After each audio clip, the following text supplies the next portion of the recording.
You are watching The New American Media. Welcome back, everybody. We are in the final leg of our conversation with Blake the Eccentric Walley. You can find Blake on Twitter at Eccentric99. Check out his homepage, eccentricperspective.com. Go to iTunes and subscribe to his podcast for Eccentric Perspective. Search Eccentric Perspective and go on Mondays, Wednesdays, and Thursdays to freedomizerradio.com, where between noon and 1:30 p.m. Pacific, you can hear Eccentric Perspective live. You just click play, and their chat room goes 24 hours a day. You get a lot of interesting stories over there. So I wanted to bring this up. By the way, my name is Brian Engelman. Thanks for joining us today here on thenewamericanmedia.com. Do us a favor, follow us on Twitter at American_media_. Click subscribe on youtube.com/thenewamericanmedia, and like our page on Facebook, thenewamericanmedia.com. So Blake, I want to tell you about this. You're not too far away. You're over in Vegas, but you may see some of these driverless cars heading over to Vegas at some point soon. Governor Jerry Brown. This is out of Mountain View, California. Governor Jerry Brown on Tuesday signed a bill that paves the way for driverless cars in California. Nearly 50 years to the day after the Jetsons debuted on ABC, flying around in driverless cars, Brown pulled up to Google's headquarters in a car without a driver. Now, that's an optic. Today, we're looking at science fiction becoming tomorrow's reality, said Brown. The bill, authorized by Senator Alex Padilla of Los Angeles, allows self-driving cars on California streets by 2015. We can save lives, we can create jobs, and ease congestion and reduce emissions, said Padilla. The federal government is already sponsoring a field test in Ann Arbor, Michigan, with cars that automatically swerve past accidents and alert you to oncoming hazards. The story goes on and on. Blake, thoughts on driverless cars? You know what? Maybe someday in the future that'll fly. I don't like the. I guess it's got to start somewhere. I really don't like the idea, especially in the early going, because I wouldn't trust that technology. I wouldn't want to be, say, in a cab without a, first, I guess I'm thinking of Johnny Cab from the first Total Recall movie, just having some robot drive you around. I mean, that just sounds kind of dangerous. Plus, we're talking about hacking earlier, cyber attacks. I mean, you could imagine, what if somebody, hacked into your driving navigation system, and who knows what could happen. I mean, there's all kinds of things that could go wrong with this. It's certainly, I don't know, maybe someday when they get all the technology wired, or worked out, and we had a very benevolent government that was really doing everything it could to make us safe. Maybe it Hold could your breath. Work out one of these days.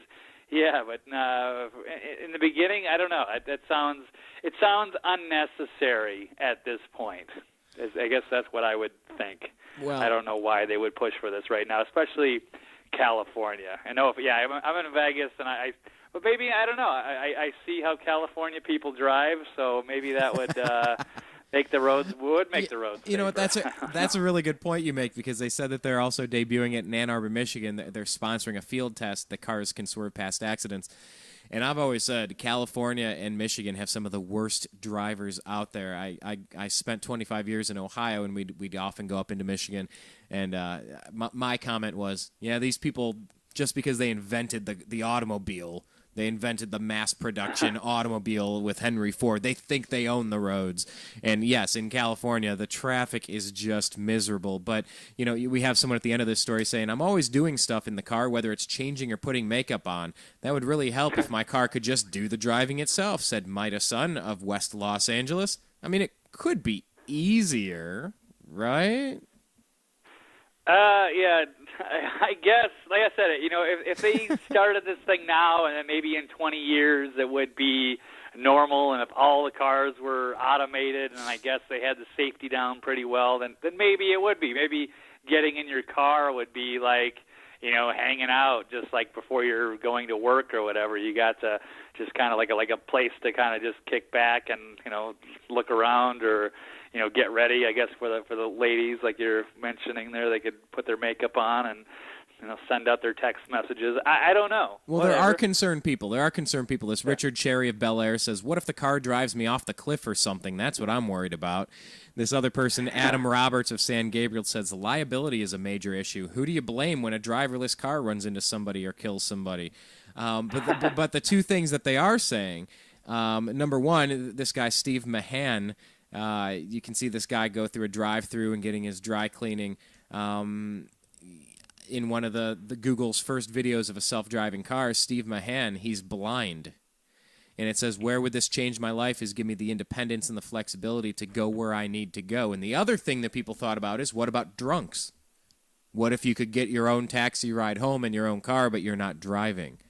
So, it's very interesting. I hadn't really even thought about drunks and blind people, but I know DARPA. Yeah, Go ahead.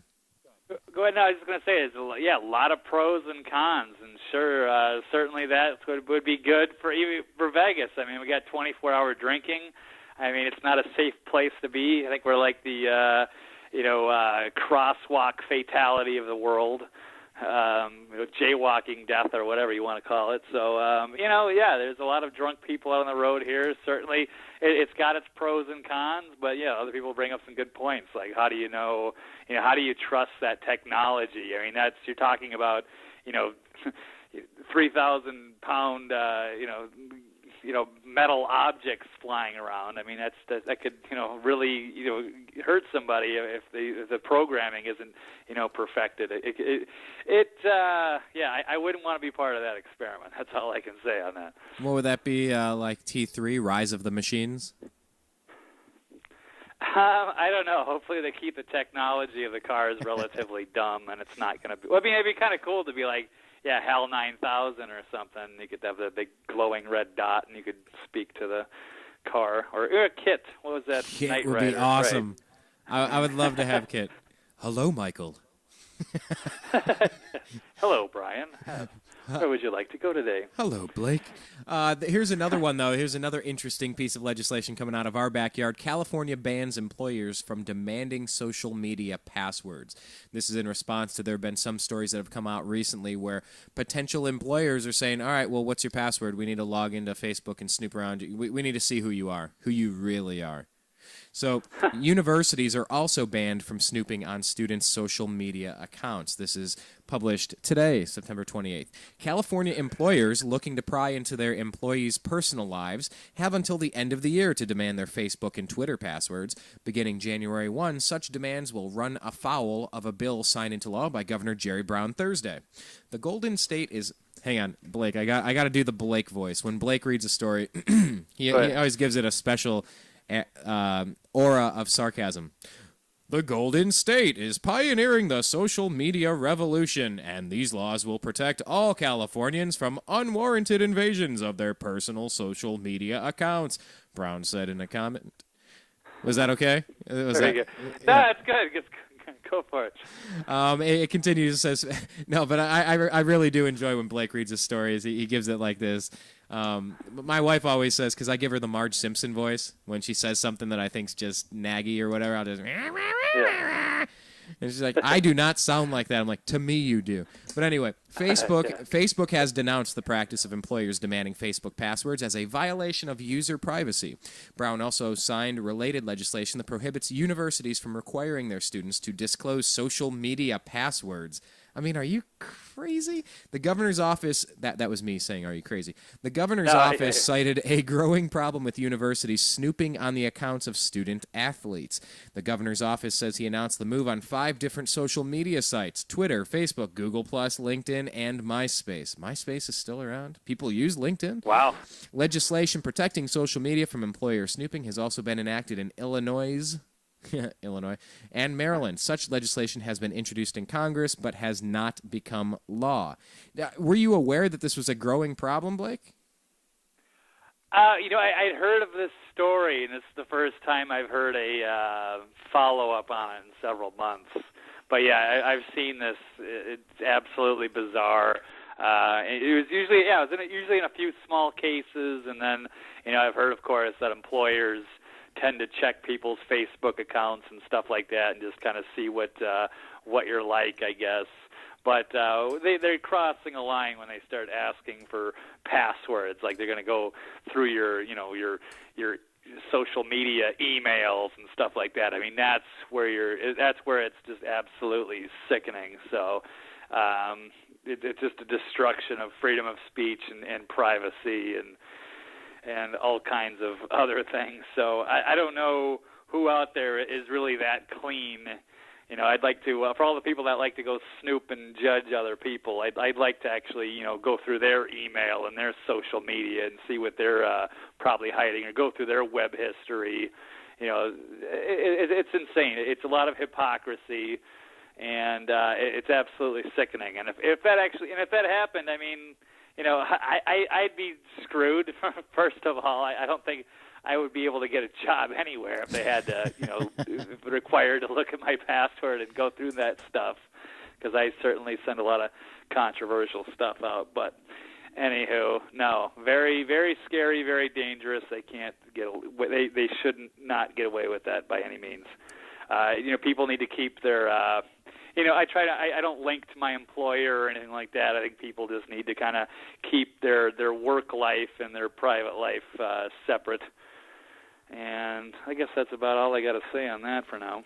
Well, the final thing I wanted to get to today, Blake, this is Prop 37. We had Pam Larry on the program, I think it was last week, talking about GMO foods. And this is yet another thing where I occasionally I feel good. I feel good about the direction that things are going, because so often I'm just concerned, I'm worried, I'm looking at what's going on, and I'm predicting a negative trajectory for our country and for civil liberties. But from time to time, I find some stuff that's motivating, and this is what I found over here with Prop 37. This is the last thing I kind of want to discuss with you, and this is regarding Prop 37. It's going to require that in California you have to label genetically modified organisms. From carightToknow.org, that's carightToknow.org. What are genetically engineered foods, or GMOs? A genetically engineered food is a plant or meat product that has had its DNA artificially altered in a laboratory by genes from other plants, animals, viruses, or bacteria in order to produce foreign components in that food. This type of genetic alteration is not found in nature and is experimental. Many of the foods we currently eat and feed our families, including certain baby formulas and a high percentage of corn, soy, cotton, and sugar beets commonly used in processed foods sold in the U.S., but we don't know which ones without labeling. I just wanted to kind of keep this issue in the forefront with our listeners and with you, and just kind of rehash your thoughts on this Prop 37 effort to label genetically modified food. Well, yeah, it's a huge battle, and it must be won. I mean, this is, and it's a big deal because it's going up against one of the bigger companies with a lot of influence, a lot of lobbyists, deep pockets, spending $19 million to not have their foods labeled. I mean, that tells you everything you need to know about that. Yes, the big French study that they just had shows that when you feed GMO corn to rats from, rats don't live that long, but from birth to death, that they develop monstrous tumors and die very early, and it's very sad and painful to see. And you can only imagine what that's doing to humans. It doesn't affect them as much as bad as rats, but we're being used as basically, rats or guinea pigs in a big experiment in a way. I mean, they've not proven that these things are safe. Science is not supporting of it. Russia just, I think they're talking about banning all, GMO corn after they saw these studies. And for them to be able to get away with putting these kind of dangerous products in our food without it being labeled and without people knowing about it, I mean, you're basically allowing people to be poisoned, and we can only imagine what the effects are after a few generations. And they've even studied guinea pigs after a few generations of GMO, and a lot of them were cancer or There were just all kinds of birth deformities. I mean, it's pretty alarming. And it seems like hopefully this is the beginning of the end of Monsanto. Their products aren't safe, and there's all kinds of other problems that we could get into with Monsanto. But Prop 37, it's awesome. They have to win that fight, because if Monsanto wins that, then where does it end? So. Anyhow. Well, I take it slightly different, and Pam Larry helped me understand this. Short of making a final determination saying that the products are unsafe, that the products are unfit, that the products are dangerous, that the company's intentionally reckless or irresponsible or manipulative or criminal, just leave it at the right to know if this type of product is inside of here is something basic, that we do have the right to know it. And I think if we leave it at that, short of the accusations, it becomes even easier to win the debate, where you can even take a step back and say, look, I'm not saying I know for certain that this stuff's bad.